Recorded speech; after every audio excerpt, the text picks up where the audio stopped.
Assalamualaikum warahmatullahi wabarakatuh. Waalaikumsalam warahmatullahi wabarakatuh.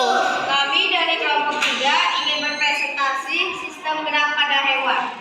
Perkenalkan, nama saya dulu, saya sebagai moderator. Saya Nurhati Sakinah sebagai konsulen. Saya juga Firdauswa sebagai pemateri kedua. Saya Faizatul Hasanah sebagai pemateri pertama. Baik, saya serahkan kepada pemateri pertama.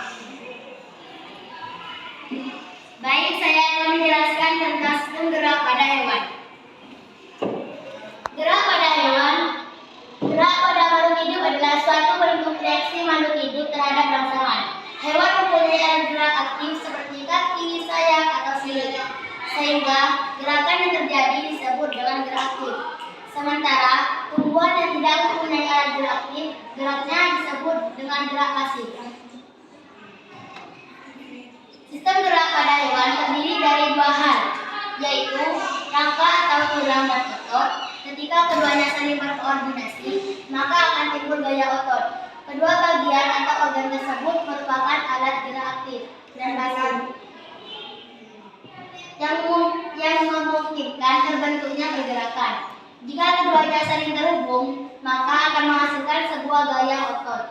Nah, gaya tersebutlah yang membuat hewan dapat bergerak. Adapun sistem gerak pada hewan ini tentunya berbeda antara yang satu dan lainnya, karena menyesuaikan dengan tempat hidup atau habitatnya. Di mana kita mengetahui bahwa ada hewan yang hidup di air, di udara maupun di darat. Lalu apakah yang membedakan? Sistem gerak hewan akuatik atau air. Air memiliki kerapatan dan gaya angkat yang lebih besar dibanding massa jenis ikan. Keadaan inilah yang menyebabkan ikan dapat melayang di dalam air, dan dengan energi yang sedikit saja ikan dapat bergerak. Selain karena massa jenis ikan yang lebih kecil dibandingkan lingkungannya, bentuk tubuh ikan juga mempengaruhi kemampuan ikan untuk bergerak. Baik, saya serahkan kepada materi kedua.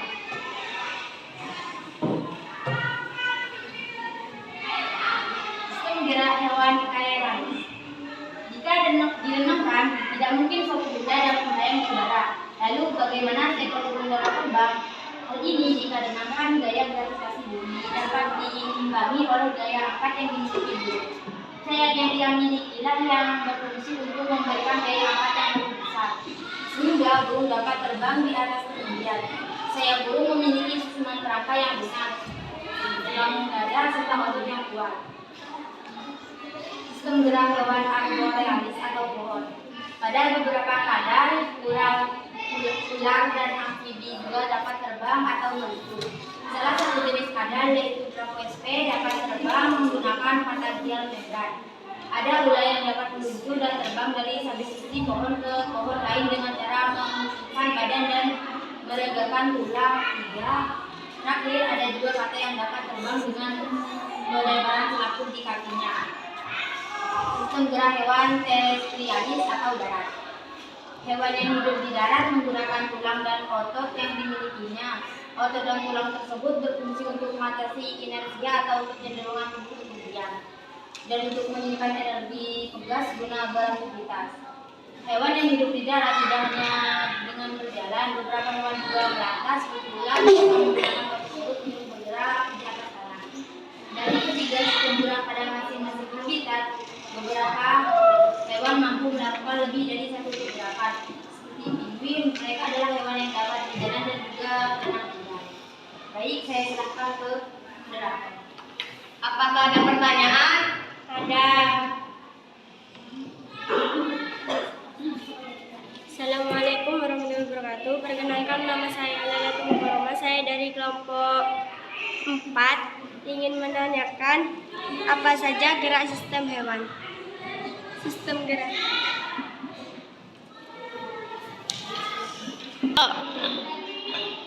Baik, saya akan menjawab dari kelompok 4, yaitu sistem gerak hewan akuatik, sistem gerak hewan aeralis, sistem gerak hewan arborealis, sistem gerak hewan terrestrialis.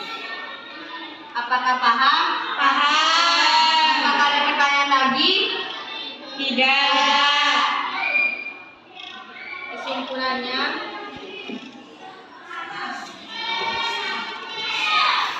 Makhluk hidup bisa dikatakan hidup karena memiliki salah satu ciri yakni bisa melakukan pergerakan.